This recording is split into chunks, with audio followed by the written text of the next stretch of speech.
Dr. Umar Johnson, King Kong Consciousness himself. I'm coming to you live and direct from Seattle, Washington, Pacific Northwest, live and direct from Seattle, Washington.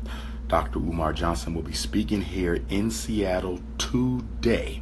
The Prince of Pan-Africanism will be speaking for only the second time in Seattle and for the first time since 2013 when I spoke at the New Life Enrichment Bookstore. Rest in peace to Queen Mother Vicky, who was the elder who brought me out to Seattle for my very first visit 4 years ago. She transitioned a couple months ago. I wasn't able to attend the funeral.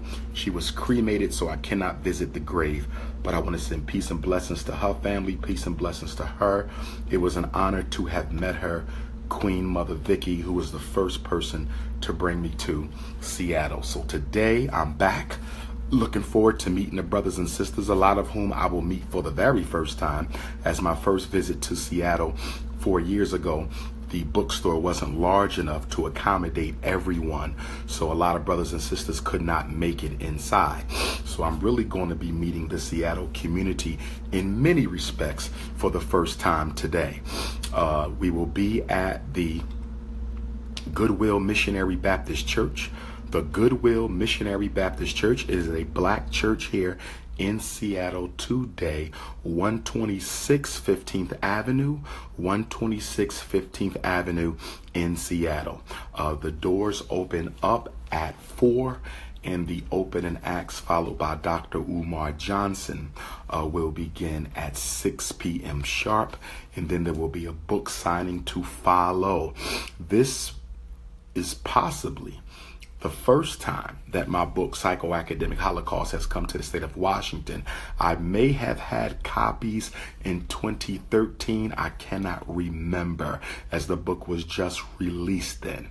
But for most of the state of Washington, this will be the first time that they've had an opportunity to read Psychoacademic Holocaust, the Special Education and ADHD Wars Against Black Boys. So definitely make sure you all come out today.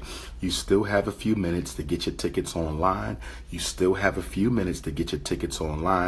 princeofpanafricanism.eventbrite.com, princeofpanafricanism.eventbrite.com, or drumarjohnson.com, and simply you can scroll on down to the Eventbrite link on your cell phone or on your laptop.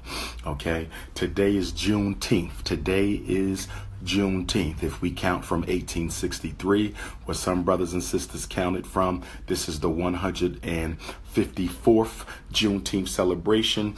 If you count it from 1865, when true emancipation, true physical emancipation, because there has never been an actual emancipation, but if you count from the date of true physical emancipation, 1865, when the 13th Amendment finally eradicated slavery, except as a punishment for a crime, then this will be the 152nd Juneteenth celebration.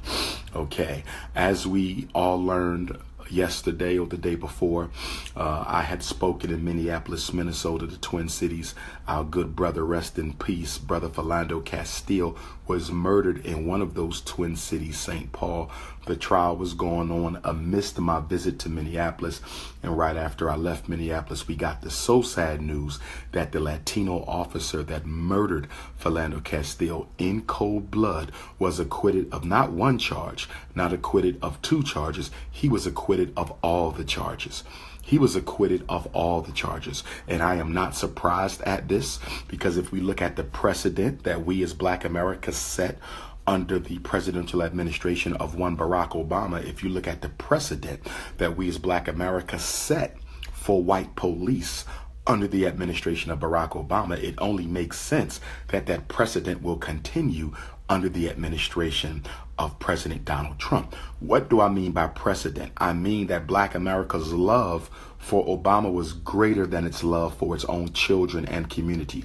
I repeat, Black America's love for President Obama was greater than it was for their own children and even for their own community. Okay, had President Obama been a white president during Trayvon Martin, had President Obama been a white president during Tamir Rice, had President Obama been a white president during Sandra Bland, had President Obama been a white president during Freddie Gray and Eric Gardner and Alton Sterling, I can almost promise you the Black community would have reacted much differently.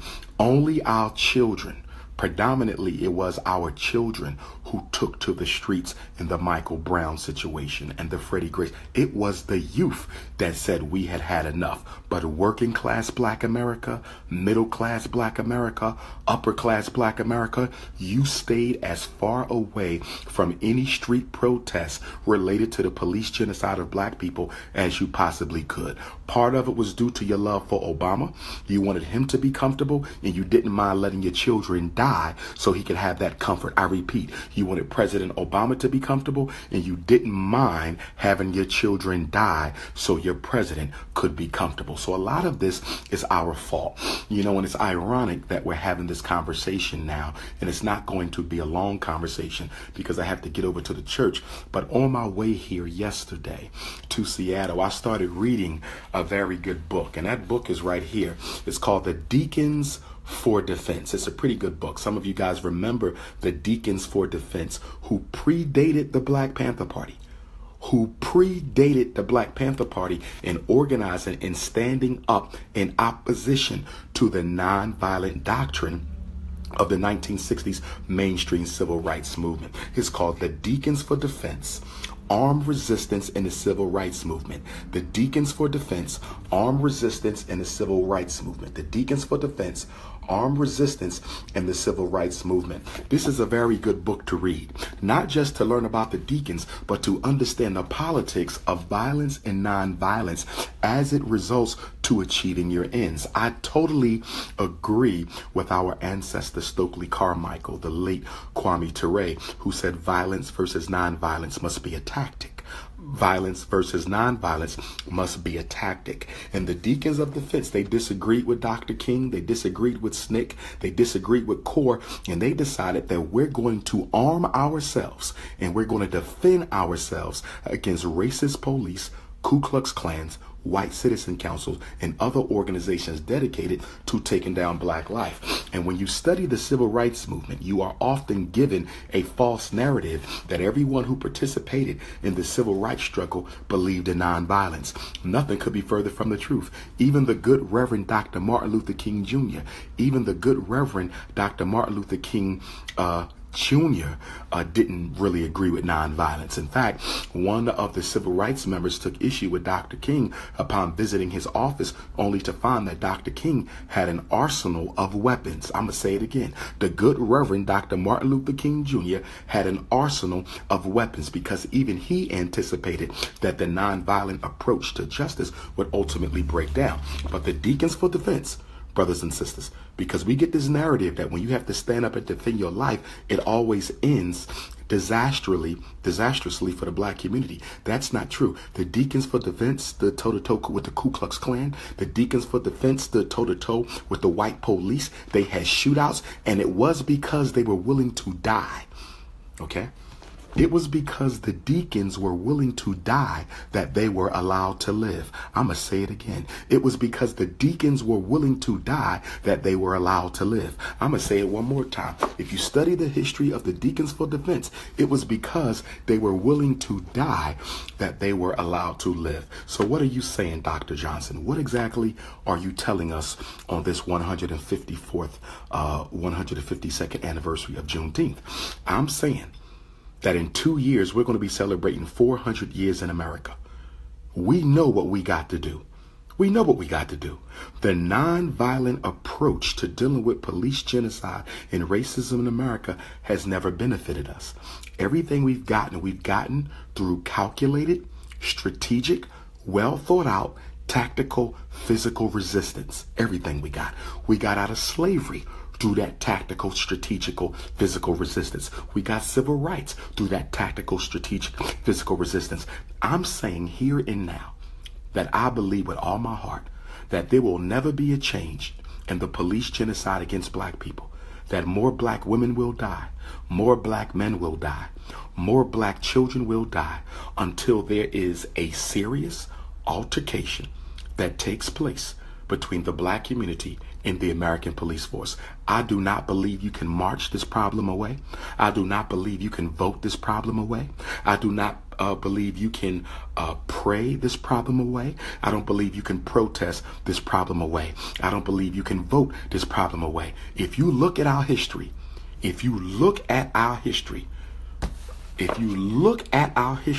something is very, very clear. For those of you who are serious students of history, something is very clear. And do you know what that is? The only time we were allowed to live is when we were willing to die. The only time we brought victory to an issue facing black America was when we were willing to die.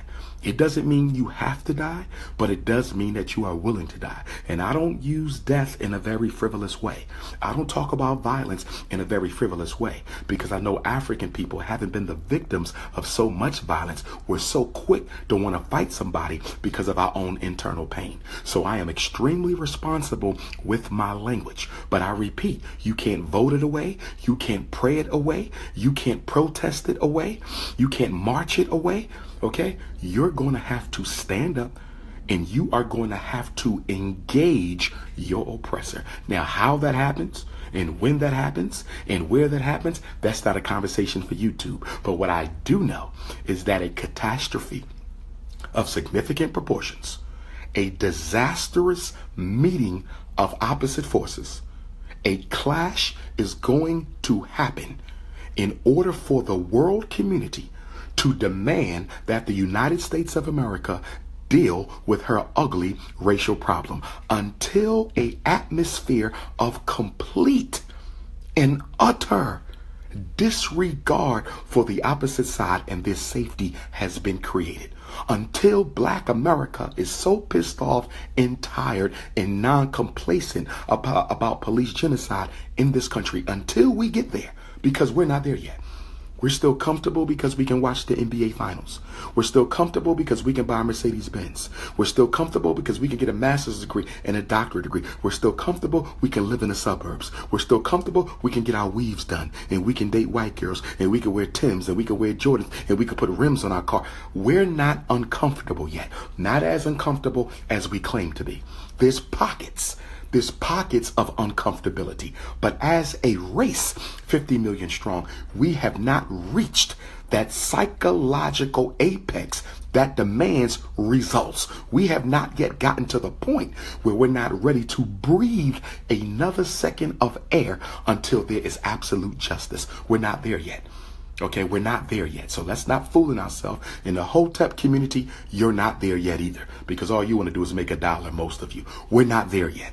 Okay, but we're going to have to get there psychologically, and we're going to have to get to a point where, as a critical mass of African people are going to have to be willing to say, I'm willing to lose my job. I'm willing to lose my home. I'm willing to lose my career. I'm willing to lose my reputation. I'm willing to lose my life so my grandchildren don't have to go through the hell that I'm going through. Until you get there, until we become a sacrificial generation, until this group of Africans are willing to lay down their lives for the next generation, won't be no justice, won't be no freedom, and it won't be no equality. Philando Castile, okay, that brother died without justice. Sandra Bland died without justice. Trayvon Martin died without justice. Tamir Rice died without justice. Freddie Gray died without justice. We know what we got to do. Black man, we know what we got to do. Black woman, we know what we got to do. We know what we got to do. You have to create an atmosphere that is absolutely intolerant of any more injustice. We did it in slavery. We did it in Jim Crow. We did it in Reconstruction. Black Wall Street stood toe-to-toe with the army, the police, and the whites. Black Wall Street, Tulsa, Oklahoma, Rosewood, Florida, Charleston, South Carolina, Wilmington. Now, they stood toe to toe. You know what you got to do. Stop acting like you don't know what you got to do, but you're scared. You're scared. And because you scared, our grandkids are doomed to the same oppression we are. Because you scared, our great-grandchildren are doomed to deal with the same oppression that we're dealing with right now. We have allowed the killing of blacks by police in the 21st century to become a normal behavior pattern in this country. We have allowed the killing of blacks in the 21st century by police on film. Philando Castile's Queen taped the whole thing. Her daughter was in the backseat. That brother got murdered in front of a baby, a 4-year-old girl. That brother was murdered in front of a baby. How do you kill a man in front of a 4-year-old? Fired 7 shots, 5 hit him. He told you he had a gun. He told you he had a gun, and you still didn't yield. So now, not only is it okay for white police to kill black men, it's now okay for Latinos to kill black men. And then it's going to be okay for Chinese to kill black men. And then it's going to be okay for Arabs to kill black men. America is making it crystal clear that black lives do not matter. America is making it crystal clear that black lives do not matter. You know what you got to do. Deacons for Defense then already showed you. You know what you got to do. Let's stop acting like we don't know what the hell we got to do. And we ain't got to be reckless. But there's going to come a point where you're going to have to stand. Because right now, the message is clear. Black people can be exterminated at will with no consequence. George Zimmerman wasn't even police. George Zimmerman wasn't even police. The message is clear. The message is clear. Brothers and sisters, and let's get over this all lives matter. Let's get over this all lives matter. Okay? We ain't dealing with all lives. We dealing with us. Okay? It wasn't Chinese and Arabs and Jews who was brought to America against their will and forced to work for free. It wasn't Chinese and Arabs and Jews and gay white people who were systematically dehumanized by law. It wasn't Chinese and Arabs and Mexicans and Jews and homosexuals who was made forbidden by law to get an education. And every time you got caught learning how to read, they take a digit off your finger. End up taking off all your fingers, your thumbs, your toes, your extremities. Don't give me no all lives matter, because all lives ain't been through what the black lives have been through. I said all the lives ain't been through what the black lives have been through. So don't give me no all lives matter shit. I don't want to hear about no Chinese lives and white lives and Arab lives and East India lives. Don't tell me about no gay life. Homosexuals have never been systematically deprived of their humanity. Homosexuals have never been systematically used to be enslaved just for being gay. Ain't nobody been through what we've been through. Ain't nobody been through what we've been through. We're the only people in human history who were robbed of their humanity. We're the only people in human history who were systematically dehumanized. We're the only people in human history who the whole world benefited by our oppression, and nobody did nothing to stop it. Don't you dare equate my struggle with nobody else's. The gay struggle ain't a black struggle. I said the gay struggle ain't a black struggle. The Jewish struggle ain't a black struggle. The Latino struggle ain't a black struggle. The Arab and East Indian struggle ain't a black struggle. This is an unapologetically thing.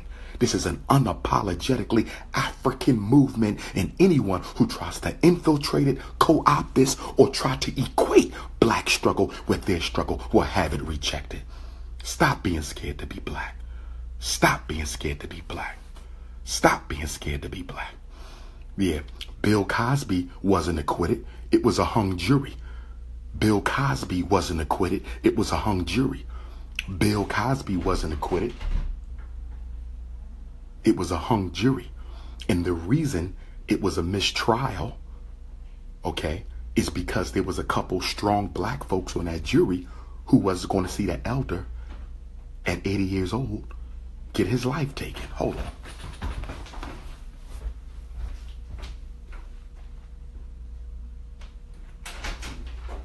About 15 minutes, Mama. I'm going to jump in the shower.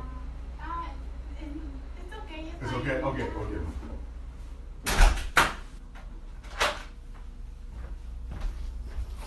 Are y'all feeling me? See, the problem with the Cosby trial, and if you followed the Cosby trial, okay, there was issues with jury selection because the prosecution wanted nothing but rednecks for the Bill Cosby case. The prosecution wanted nothing but rednecks for the Bill Cosby case. The prosecution wanted nothing but rednecks for the Cosby case. But Bill Cosby's lawyer, a sister with locks, a natural-headed, intelligent, beautiful black woman went to war for a black man, and it does my heart good. I said a natural-headed, well-educated, beautiful black woman with natural hair went to war for Bill Cosby. It does my heart good to see a black woman stand up for a black man in the public eye. It does my heart good to see a black woman, educated black woman, stand up for a black man in the public eye. And because she went to war with the prosecution, she refused to let racist jurors dominate the jury selection. That's the difference between Philando's case and Bill Cosby's case. In Philando's case, from what I understand, there was only 2 black jurors. In Philando Castile's case in Twin Cities, Missouri, there were only 2 black jurors. Two. In the Cosby case, there were several, and the prosecution did all that they could to try to neutralize the case by getting rid of the black jurors and replacing them with rednecks. Okay? See, these cases are won with the jury. If you know people's attitude, all you have to do is choose the right folks and they get acquitted. George Zimmerman won that case before it even started. Look at the jury selection in the Trayvon Martin trial. Look at the jury selection. So one thing we have to do is put more pressure on black elected officials, put more pressure on black lawyers to fight for the right jury. It doesn't matter how well you argue a case if you got rednecks making the decision. Okay? And for those black folks out there who keep saying Obama had nothing to do with it, you don't understand American politics. You don't understand the American judicial system. The job of the president is to execute the law of the land. Whenever a state violates a constitutional right, whenever one of these 50 United States violates your constitutional right, the federal government has the right to go in and assume authority over that case whenever constitutional rights are violated. Why do you think we ever had a Brown versus Board of Education Supreme Court decision? Why did you even have that? The state said separate but equal was okay, right? But the feds came in because they considered separate but equal to be unconstitutional. They considered it to be a violation of black children's 14th Amendment equal protection under the law of rights. And so they stepped in. Obama could have did the same thing. Obama could have looked at the systematic exterminations of blacks unnecessarily, okay, and unarmed by police as a violation of our equal protection under the law, as a violation of the amendment that says that there is people shall be free from what's the word for excessive punishments, free from excessive searches and seizures. Y'all know the amendment I'm talking about. One of the amendments that say that the people shall be safe in their homes and that the people shall be immune to unnecessary punishments. Okay. But clearly police genocide, okay, is a violation of freedom, justice, and equality, life, liberty, and the pursuit of happiness. Preamble to the Constitution gives every citizen the right to life, liberty, and the pursuit of happiness. Systematic exterminations of black men by police is a violation of the constitutional right to life, liberty, and pursuit of happiness. It is a violation of 14th Amendment equal protection of under the law, and it is a violation of excessive punishment. Taking somebody's life because you claim they didn't do what they were supposed to do is a violation of excessive punishment. There's an amendment that speaks to that, a constitutional right to speak to that. So America was supposed to step in. Barack Obama should have ordered a United States Department of Justice investigation.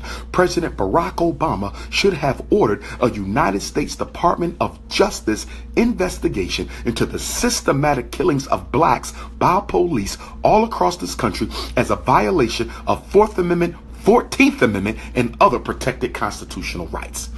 Okay? Because if Obama don't have nothing to do with it, then I guess Trump ain't got nothing to do with it. So I guess Kennedy never had to send the troops in during the Freedom Riders. I guess Kennedy never had to send the troops in for the busing movement. He had to send them in because they were violating people's 14th Amendment rights. If you don't understand the law, keep your damn mouth shut. You buck dancing, booty scratching, Uncle Remus, Uncle Tom, Aunt Annie Negroes who always want to defend racism whenever it decides to rear its early head. Brothers and sisters, we got to organize. We got to organize. Get up, stand up, or we got to get out of here. You got a choice. Get up, stand up, or let's get the hell up out of here. But I'm going to tell you right now, when we build that community in Africa, a lot of y'all not coming. When we build that community in Africa, you're not coming in no community that I'm trying to build with no weaves, no blonde hair, no homosexuality, no white wives, no basketball, footballs, Timberlands, trucks with rims on it, TVs and a headrest. We're not taking that shit to Africa. Take all your Americanisms and leave that shit here. Okay? Because I'm working on that independent community in Africa. I'm working on that independent community in Africa. I'm working on that independent community in Africa. And I'm not taking nobody there who's not representing the best interest of African people. Facts. Facts. Facts. Okay? And now the racist DA in the Cosby case says he's going to retry the case. He's going to retry the case. The case was all about race, politically motivated, and it was over a white woman, brothers and sisters. It was over a white woman who came to Bill Cosby's house 13 years ago. A white woman who came to Bill Cosby's house 13 years ago and say he gave her 3 pills to sedate her and then sexually molest her. Now, the irony of the situation, she had been with Bill Cosby alone multiple times. But originally she lied and said she had never been alone with Bill Cosby before. And then we find out later that she was alone with Bill Cosby on multiple times. And then they say, since the so-called rape or sexual harassment, she contacted Bill Cosby to get some tickets for some family and friends. If you are sexually violated by any man, if a woman is sexually violated by any man, why would you call that man after he sexually violated you and ask him to get you some tickets? Why would you call a man who sexually violated you and ask him to go and get you some damn tickets? That was nothing but political motivation. She tried to get some money and she was put up to the situation. But the message to Bill Cosby, okay, just like O.J. Simpson, just like Tiger Woods, just like the rest of y'all, leave those white women alone. Leave those white women alone. Come home to your black woman. Come home to the beautiful black woman. Come home to the brown skin, the black skin, the tan skin, the butter almond, the butter pecan, the light skin, the lemon, whatever you want. We got black women. Why you Negroes putting your life and livelihood at risk? Why you Negroes putting your life and livelihood at risk for white females? We got to stop this nonsense. We got to stop this nonsense. This is King Kong Consciousness, Prince of Pan-Africanism, Seattle, Washington. Doors open up at 4. You better be in the building because I'm about to lock it down. Washington, D.C., I'm going to see you Saturday. Washington, D.C., I'm going to see you Saturday. Washington, D.C., I will see you next Saturday, the 24th, Power Talk. Be there, be square. It's going down in Brooklyn. Black Brooklyn stand up. Queens, Harlem, Manhattan, Long Island, Staten Island. I will see you Friday, June 30th. I will see New York City and New Jersey on Friday, June 30th in Brooklyn, 52 Gates Avenue. Doors open up at 4. Papa takes the stage at 6. Race First Renegades.